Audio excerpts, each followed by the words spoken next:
bahas tentang masalah lapar. Beliau mengatakan wasyada sa'isa min ju'in wa min shibain baru ramah masotin minal kidami. Anda ini harus berhati-hati terhadap orang lapar. Kenapa harus berhati-hati sama orang lapar?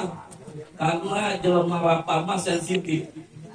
Teu bisa kagetrik saeutik, kacarekan saeutik merong. Betul? Betul. Sabar berhubung amang lapar, anak lapar besi aya pertumpahan darah itu.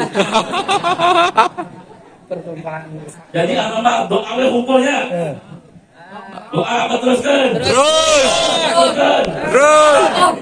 Hati-hati ulang ke jelema lapar, karena jelema lapar eta sensitif. Anu kadua anu hati-hati ketik Imam Busiri ka jelema seubeuh. Hati-hati. Ibarat jelema seubeuh mah jelema loba duit, macam-macam saeutik ente siap-siap dikerangkeng. Betul? Takut hati-hati. Tapi ke Imam Busiri mengkautiri, menekankan parubba mahmasatin carul minal kidami ke kajuaraan mah aya anu pertama yakni jelema lapar.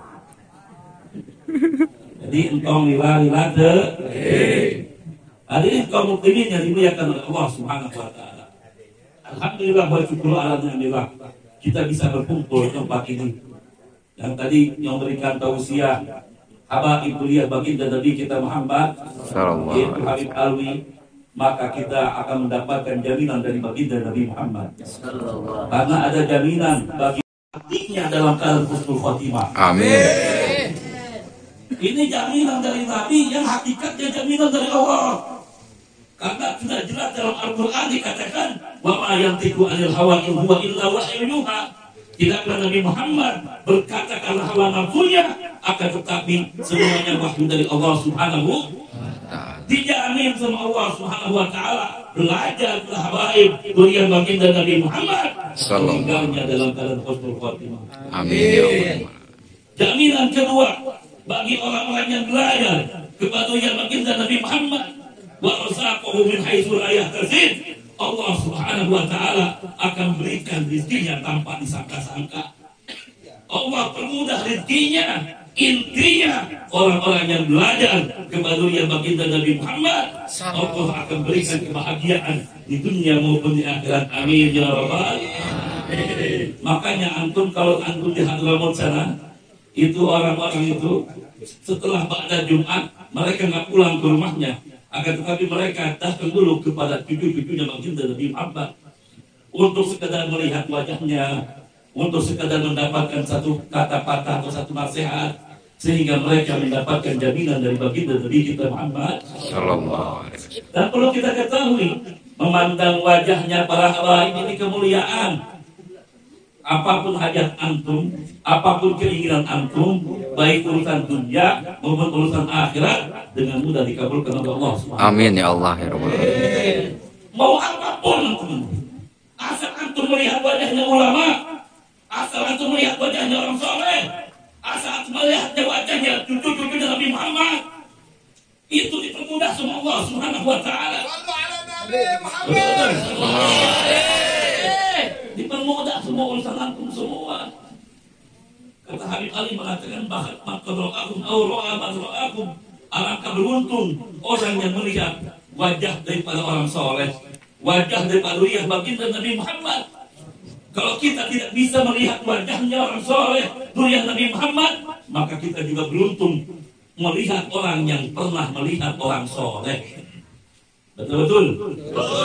Ini bagi ini setiap orang yang datang diarah ke sini orang soleh apa bukan? Soleh apa bukan? Nah dilihat sama Abah ini. Nah kita melihat Abah ini juga kemuliaan. Kenapa? Matanya Abah ini banyak memandang wajahnya orang soleh. Begitu juga antum melihat dari Habib Alwi. Habib Alwi cucunya Nabi Muhammad.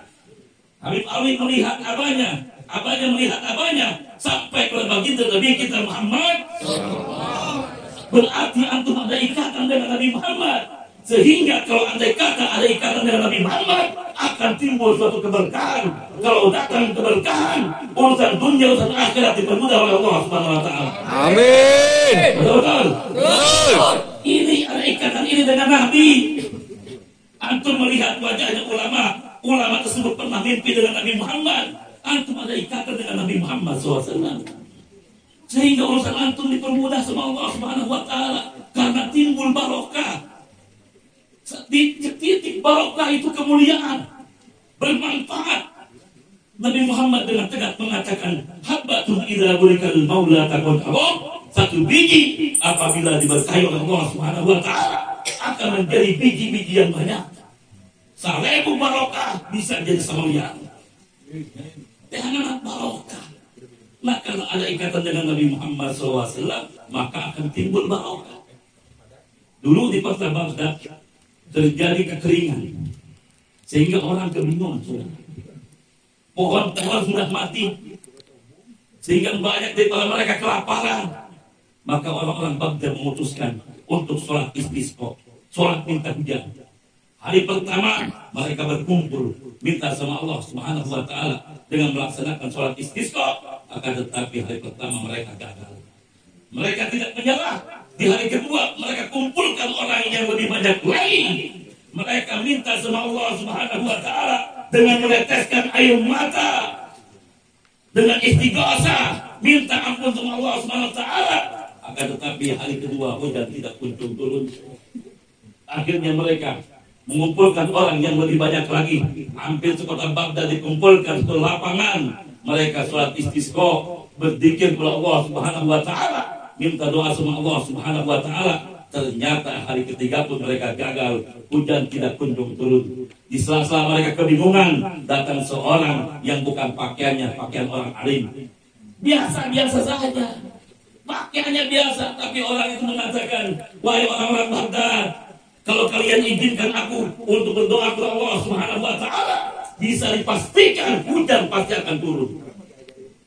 Ini ribuan orang minta sama Allah, nggak dijawab sama Allah. Tapi satu orang kalau diizinkan minta sama Allah, dia jamin hujan pasti akan turun. Kata orang Baghdad, ya silakan. Mana sadir kita nggak punya jalan lagi. Silakan kamu berdoa sama Allah Subhanahu wa taala.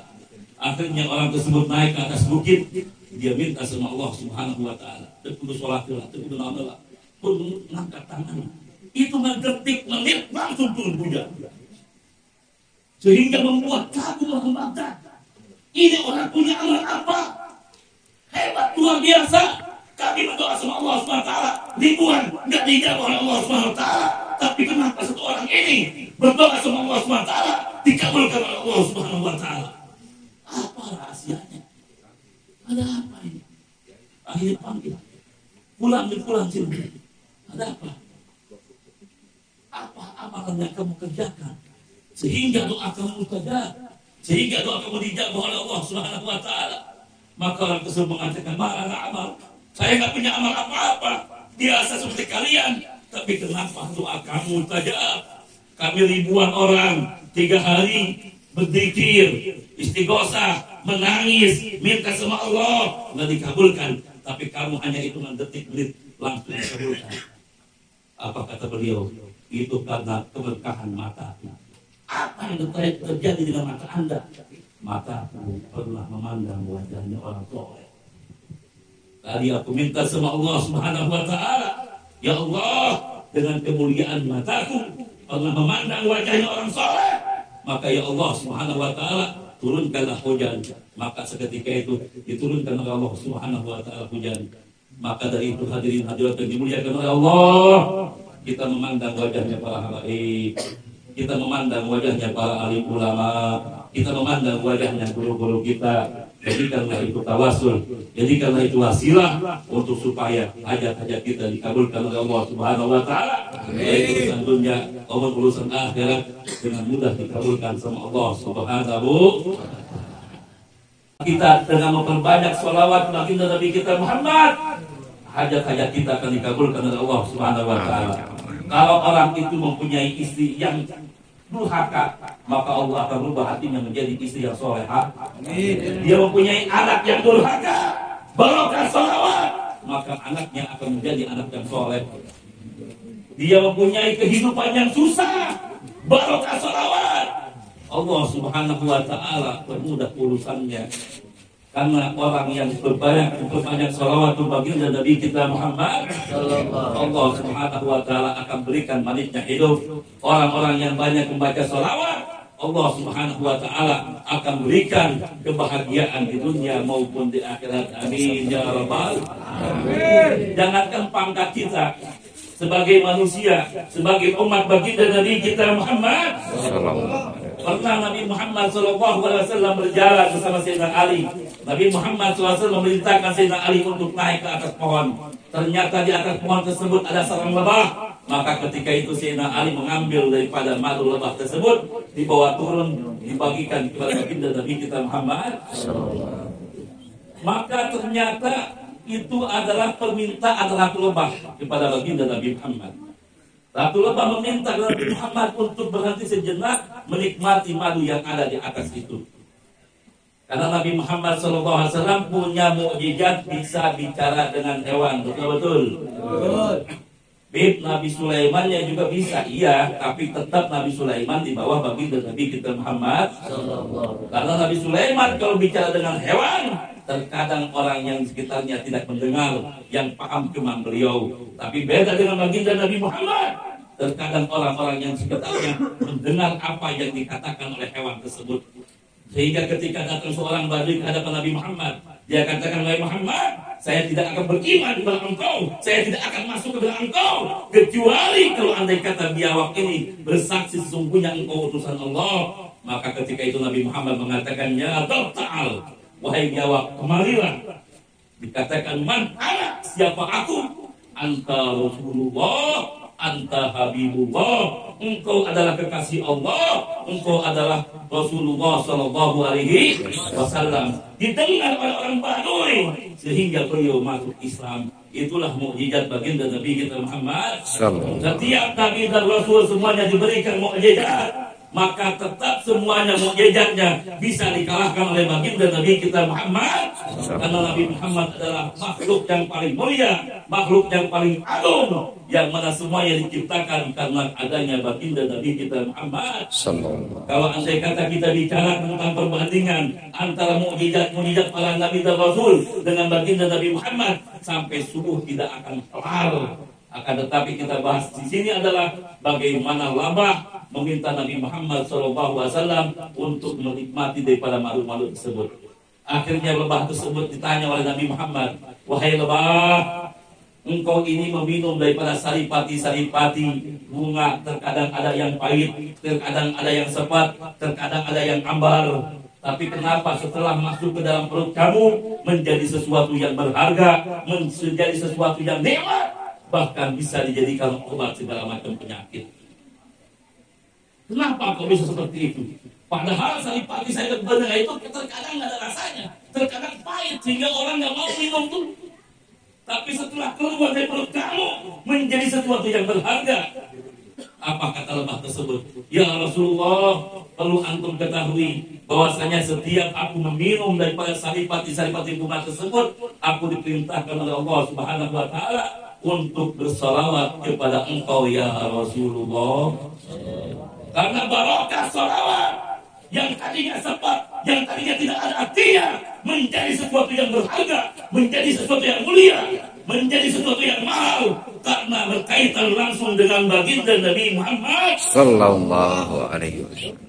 Nah, perlu kita ketahui bahwa